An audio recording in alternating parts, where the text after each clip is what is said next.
രാഹുൽ മാങ്കൂട്ടം മറ്റേ സ്ത്രീ വിഷയങ്ങളിലൊക്കെ പെട്ടിട്ട് പ്രശ്നമായിരിക്കുകയാണല്ലോ. കോൺഗ്രസ് പാർട്ടിക്ക് ഇവിടെ ചാൻസ് ഇല്ല. കേൾക്കുന്നതല്ല അല്ലെങ്കിൽ നടക്കുന്നതെല്ലാം സത്യമാണോ ഒന്നും നമുക്കറിയില്ല. അതുപോലെ അതിപ്പോൾ നോക്കിയാൽ 140 MLA അതേ പണിയല്ലേ ചെയ്യണത്. രാഹുൽ മാങ്കൂട്ടം മാത്രമല്ലല്ലോ.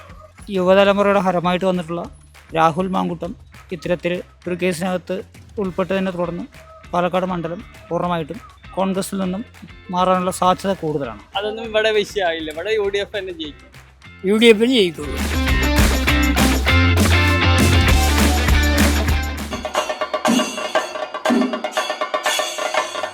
ലൈംഗിക ആരോപണ കേസിന് വിധേയനായ രാഹുൽ മാങ്കൂട്ടത്തിൽ പാർട്ടി പുറത്താക്കിയിട്ടും MLA സ്ഥാനത്ത് ഇപ്പോഴും തുടരുന്ന രാഹുൽ നിയമസഭാ തെരഞ്ഞെടുപ്പിൽ പാലക്കാട് മണ്ഡലം കേരളം മുഴുവൻ ഉറ്റുനോക്കുന്നതാണ്. ഇതുവരെ നടന്ന 17 തിരഞ്ഞെടുപ്പുകളിൽ ഭൂരിഭാഗവും കോൺഗ്രസിൻ്റേത് മാത്രമായിരുന്നു ജയം. ഇനി വരുന്ന തെരഞ്ഞെടുപ്പിൽ BJP ഒന്നാം സ്ഥാനത്തെത്തുമോ, കോൺഗ്രസ് ഒന്നാം സ്ഥാനം നിലനിർത്തുമോ, അങ്ങനെ പലതരം ചോദ്യങ്ങളാണ് മണ്ഡലത്തിൽ ഉയരുന്നത്. പല ജനങ്ങൾക്ക് പല രീതിയിലുള്ള അഭിപ്രായങ്ങളാണല്ലോ. ഒരാളെക്കുറിച്ച് തന്നെ പലർക്കും പല രീതിയിലുള്ള അഭിപ്രായങ്ങളാണ്. നമ്മളിപ്പോൾ എല്ലാം കേൾക്കുന്നതല്ല അല്ലെങ്കിൽ നടക്കുന്നതെല്ലാം സത്യമാണോ ഒന്നും നമുക്കറിയില്ല. നടന്നതിൽ വല്ലതുണ്ടോ എന്ന് നമുക്കറിയില്ല. പക്ഷേ ഒരു നെഗറ്റീവായിട്ടുള്ളൊരിത് വന്ന് കേട്ട് കഴിഞ്ഞാൽ അപ്പം അതിന് സത്യാവസ്ഥ അറിയാതെ തന്നെ ജനങ്ങൾ അത് നെഗറ്റീവായിട്ട് തന്നെ എടുത്തിട്ടായിരിക്കും ചിലപ്പോൾ റിയാക്ഷൻസ് വരുന്നത്. BJP-യിലുള്ളവരാണെങ്കിൽ അവർ വേറൊന്നും നോക്കില്ല, വേരുറച്ചതാണ് ഞങ്ങളതാണ്. അതുപോലെ UDF-ൻ്റെ ആൾക്കാരിലും അങ്ങനെ ഉണ്ട്. വേറൊന്നും നോക്കാതെ ആ ഒരു രാഷ്ട്രീയം മാത്രം മനസ്സിൽ വെച്ച് നടക്കുന്ന ആൾക്കാരുണ്ട്. ആളെ എല്ലാവരും നോക്കുന്നത്. രാഹുൽ മാങ്കൂട്ടം മറ്റേ സ്ത്രീ വിഷയങ്ങളിലൊക്കെ പെട്ടിട്ട് പ്രശ്നമായിരിക്കുകയാണല്ലോ. അയാൾക്കൊന്നും കോൺഗ്രസ് പാർട്ടിക്ക് ഇവിടെ ചാൻസ് ഇല്ല. BJP-ക്കാണ് ചാൻസ്. ശോഭാ സുരേന്ദ്രൻ ജയിക്കുമെന്നാണ് നമ്മൾ പ്രതീക്ഷിക്കുന്നത്.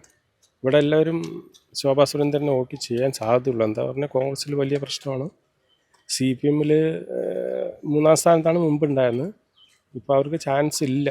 ശരിക്കും പറഞ്ഞു കഴിഞ്ഞാൽ പാലക്കാടിലെ സംഭവവികാസങ്ങളൊക്കെ നിങ്ങൾക്ക് അറിയാലോ. കോൺഗ്രസിൻ്റെ അടിയുറച്ച മണ്ഡലമായിരുന്നു. ഇപ്രാവശ്യം സാധ്യത വളരെ കുറവാണ്. ശോഭാ സുരേന്ദ്രനാണ് നിൽക്കണമെങ്കിൽ 100% ചാൻസ് ശോഭാ സുരേന്ദ്രനാണ്. ഗവൺമെൻറ്റിൻ്റെ ഇപ്പോഴത്തെ നല്ല കാര്യം, ഇപ്പോൾ ഈയിടെയായിട്ട് കുറച്ച് ചെയ്ത നല്ല കാര്യങ്ങളൊക്കെ കൊണ്ട് വോട്ട് കിട്ടാൻ ചാൻസ് ഉണ്ട്. ഈ രാഹുൽ മാങ്കൂട്ടത്തിൻ്റെ എഫക്റ്റ് ഇവിടെ എത്രത്തോളം ഇവിടെ ബാധിക്കും ഇലക്ഷനെ ബാധിക്കും. അത് അങ്ങനെ ആർക്കും തീരെഴുതി കൊടുത്തിട്ടേ ഇല്ല മണ്ഡലം.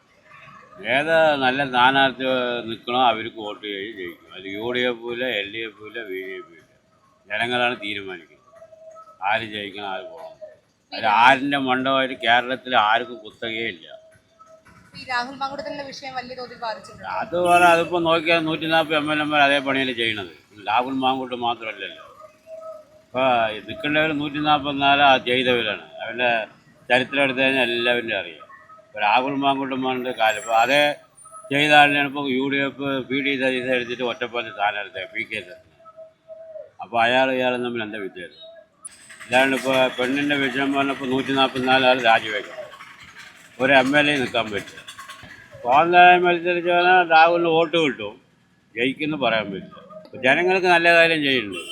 ജനങ്ങൾക്ക് പിന്നെ അവരുടെ അടുക്കളത്തെ കാര്യം നോക്കേണ്ട ആവശ്യമില്ല. നമ്മൾ വികസനം നോക്കണം, ചെയ്യണം.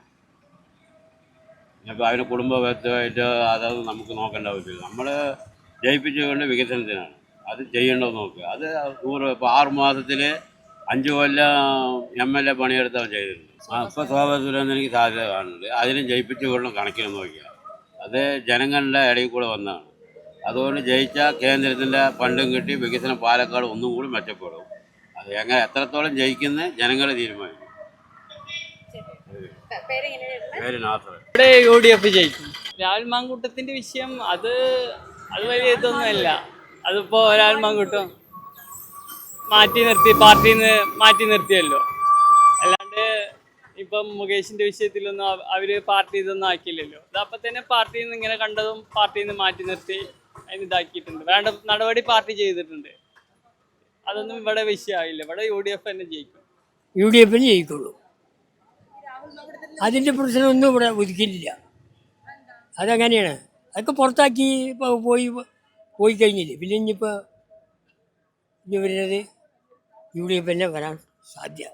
അത് ശോഭാ സുരേന്ദ്രൻ നിൽക്കുന്നുണ്ടെന്ന് പറയുന്നുണ്ട്. അതൊന്നും കാര്യമില്ല. രാഹുൽ മാങ്കൂട്ടം ഇങ്ങനത്തെ ഒരു ഇഷ്യൂ ഇല്ലെങ്കിൽ UDF തന്നെ ആയിരിക്കും. ഇപ്പോൾ ശോഭാ സുരേന്ദ്രൻ നിൽക്കുന്നത് കൊണ്ട് ചിലപ്പോൾ മാറി മറിയാൻ ചാൻസ് ഉണ്ട്. മുമ്പ് ശ്രീധരൻ സാർ നിന്ന സമയത്ത് വളരെ ചുരുങ്ങിയ ദിനായിരുന്നു ഉണ്ടായത്. അപ്പോൾ ഒരു മാറ്റം ഉണ്ടാകുന്നതാണ്. ഒന്നും പ്രവചിക്കാൻ പറ്റാത്ത സിറ്റുവേഷനാണ് ഇപ്പോൾ, ജനങ്ങളുടെ കയ്യിലാണ്. മുമ്പായിരുന്നെങ്കിൽ പാലക്കാടിനൊരു തീരുമാനമൊക്കെ ഉണ്ടായിരുന്നു. മുമ്പായിരുന്നെങ്കിൽ കോൺഗ്രസ് തന്നെ ആയിരിക്കും മാക്സിമം ഉണ്ടാവും. കാരണം ഷാഫി മുതലുള്ള തരംഗമുണ്ട്, ഷാഫിയുടെ തരംഗം ഓൾറെഡി ഉള്ളതാണ്. ഇപ്പോൾ പിന്നെ പ്രവചിക്കാൻ പറ്റില്ല, അങ്ങനത്തെ സിറ്റുവേഷനാണ് ഇപ്പോൾ. ഇവിടെ കഴിഞ്ഞ ഒത്തിരി കാലമായിട്ട് UDFൻ്റെ അപ്രമദിത്വമാണ്.